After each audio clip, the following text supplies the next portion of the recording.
nyiricyubahiro Archbishop Dr. Rurambanda, banyigirocyubahiro abepiskopi ba Yari n'abandi bepiskopi muri hano, abavugizi b'amatorero mwese, bashyitsi mwese muri hano mu byubahiro byanyu no mu gaciro Imana yabaremye bahaye, bakristo ba diocese ya Shyogwe, namwe mwese bashyitsi bahire, ndabaramukije mwese mu izina Kristo.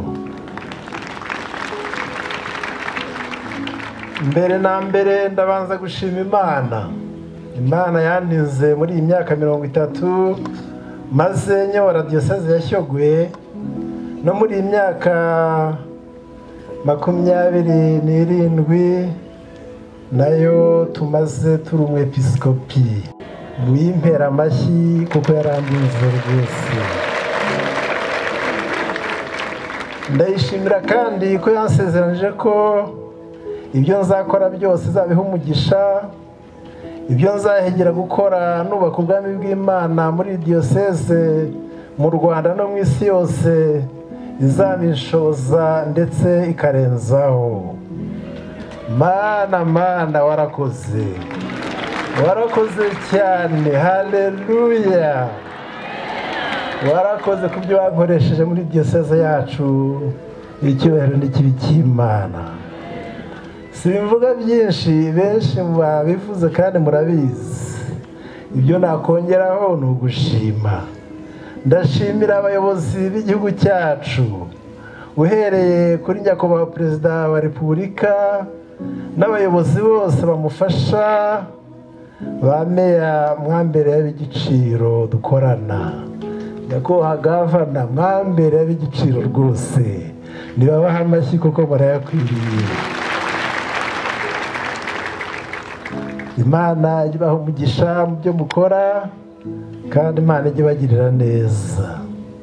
Reka kandi nongere gushimira Imana iduhaye umwepiskopi mushya, nyiricyubahiro Musenyeri Kabayiza Louis Pasteur. Burya ni amahirwe kubona ugusimbura, ndetse akagusimbura ari umwana wawe wirereye. Ni ibyo gushimira Imana nabyo. Nyakubahwa Musenyeri Kabayiza, Imana izagushoboze kandi natwe tuzakomeza kugushyigikira no kugusengera. Yesu akugirire neza. Ndashimira kandi abo twakoranye bose, ari abari hano mu Rwanda, ariko mwabibonye ibyo twagezeho byinshi. Hari bene data twakoranye mu isi yose, mu bihugu bitandukanye hose. Ndagira ngo mfate aka kanya nshimire umuryango witwa VEM. Ni umuryango twese dufatanije, kandi uyu munsi baje ari benshi pe, kuko baje ku rwego rwa Afurika. Dufite hano abanyekongo, dufite hano abaturutse muri Botswana, muri South Africa, muri Cameroon, muri Tanzania. Ndagira ngo munyemereye Nyakubahwa Mukizi Mukuru bahaguruke bayobowe na Bishop Mutusi. Please stand up for recognition. Mubaha amashyi. Kandi bakabamo n'umukozi wacu Dr. Kabango Wesley, akaba ari umuhungu wacu muri diocese. Icyubahiro n'ikibi cy'Imana. Hari ibyo Imana yadukoresheje mu ivugabutumwa. Nyakubahwa Bishop Louis Pasteur uzabishyigashyire.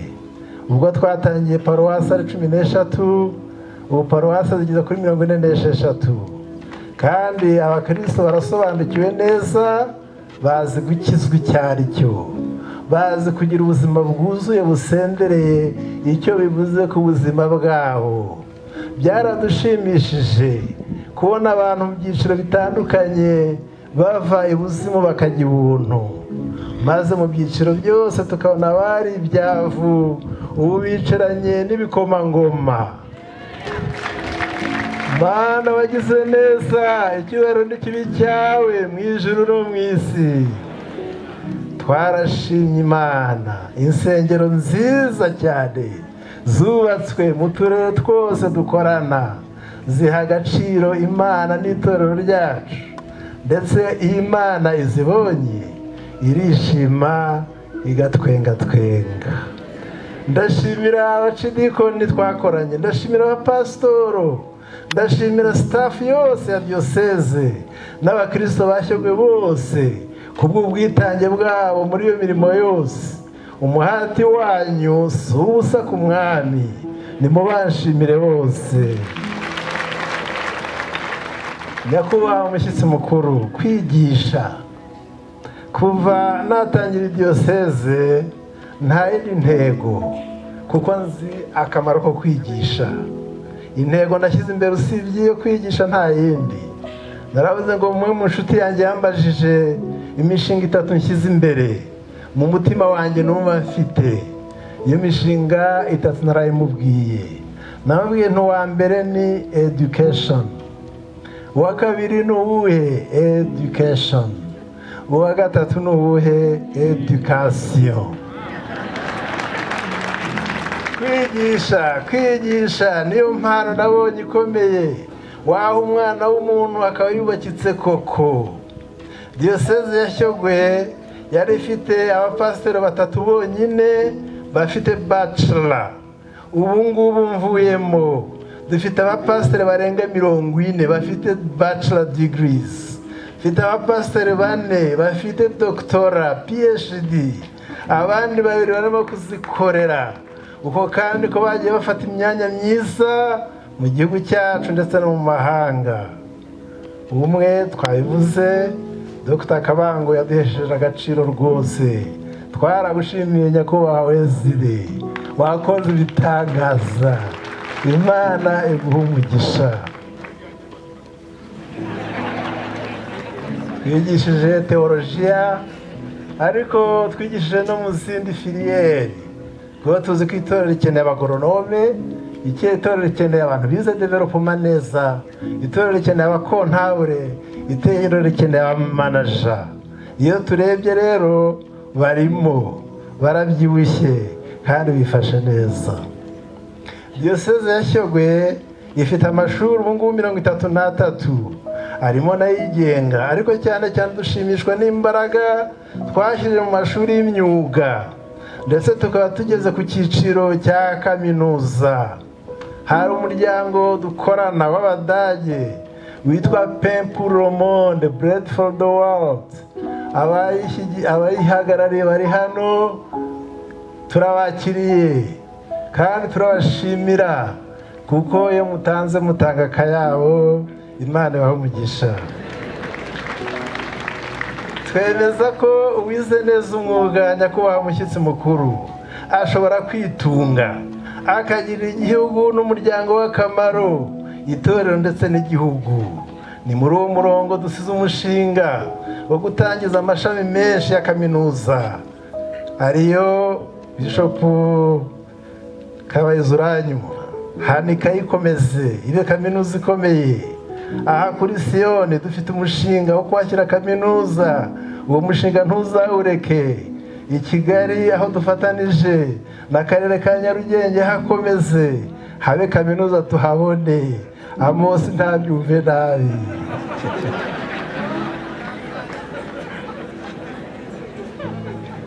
Amajyambere, burya koko inda iri mu busa ntiyumva. Twihanangirije abakristo ba Shyogwe ko iyo ukijijwe neza uba ugomba kubaho neza, ukarya neza, ukambara neza, ukabaho neza. Abana bawe ntibabure minerivare yo kubigisha, cyangwa ngo ubure ubwishingizi bwa mituwere maze urore kwivuza. Twasanze hano muri diyoseze ya Shyogwe hari ibibazo by'ubuvuzi. Dispensaire ya Shyogwe yari igiye gufungwa rwose. Ubu ni centre de santé nziza cyane, n'andi masantere do sante atatu twashyizeho za poste do sante zirenga 5. izo zose turashaka ko nyakubahwa uzishyigikira ukazizamura zikagira ubureme. Imana izagushyigikire. twigishije abakristo bacu ko umuprotestanti wiyubaha atari umwangirikani. abaprotestanti muranyumva mwese, mwiyubahe, mwiha agaciro, kandi ikiduha agaciro nta kindi ni umurimo. kandi twabigishije cyane n'uyu munsi mubyumvireho mwese, ubukene ni icyaha.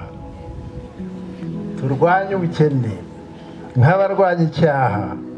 abakristo babyumvise bashyogwe, ubu ni abakire mu buryo butangaje. abakristo bashyogwe basobanukiwe neza ko bagomba kurwanya ubwo bukene, bakarwanya ubujiji nk'abarwanya icyaha nk'uko nabivuze. His Grace Archbishop, namwe mushyitsi mukuru, dusize abapasiteri beza bakiri bato kandi barangije vuba, bize muri za kaminuza zitandukanye. turashima Imana, kaminuza yacu ya ASCC iri Kabuga uburyo irimo gukora umurimo. His Grace, tuguha amashyi, warakoze kudushyiraho kaminuza. turashima Imana kuri kaminuza y'abaprotestanti mu Rwanda. iyo kaminuza ifite impinduka zitangaje, abo dufatanije kuyizamura nimuduha amashyi natwe. ndagira ngo rero ndangize mbashimira mwese uburyo mwankunze, mwarankunze, ariko nanjye ndarabakunze kandi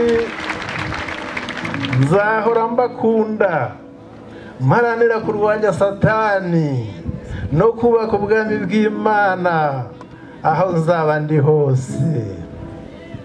mbasigiye umurage wa mbere mbasigiye, nanditse igitabo. nyakubahwa mushyitsi mukuru, ndagira ngo icyo gitabo nanditse mu Kinyarwanda no mu Cyongereza kivuga ubuzima bwanjye n'ubuzima bw'itorero Anglikane na Shyogwe ubwayo. turaza kukibaha kandi tugihe Gavuna nawe twakoranye neza n'abameya bacu ko ari 4, kugira ngo nimukirera mujye musingiza Imana ko Imana yadukoresha kandi tugakorana neza. ubwo rero ikibazo n'ikibi cy'Imana, iki gitabo ntekereza ko ari umurage ukomeye utazasibangana na rimwe, kandi buri wese agisoma ajye yibuka ko Imana ari nkuru. kandi nanjye mu mutima wanjye Imana izaba nkuru kuva none kugeza iteka ryose. umurage wa kabiri nabasigiye abanyeshyogwe mwese murawuzi. nyuma y'urugendo runini twakoranye, mfite inkingi 3 z'umurage. icya mbere, umukristo wiyubaha agomba gukora umurimo unoze. icya kabiri, tugomba gukizwa neza. icya gatatu, tugomba kuba abakire. nta mukristo n'umwe ugomba kuba umukene. mureke rero dukizwe kandi dukire neza. Imana nyiramahoro rero ibahe umugisha mwese. murakoze kuntega amatwi.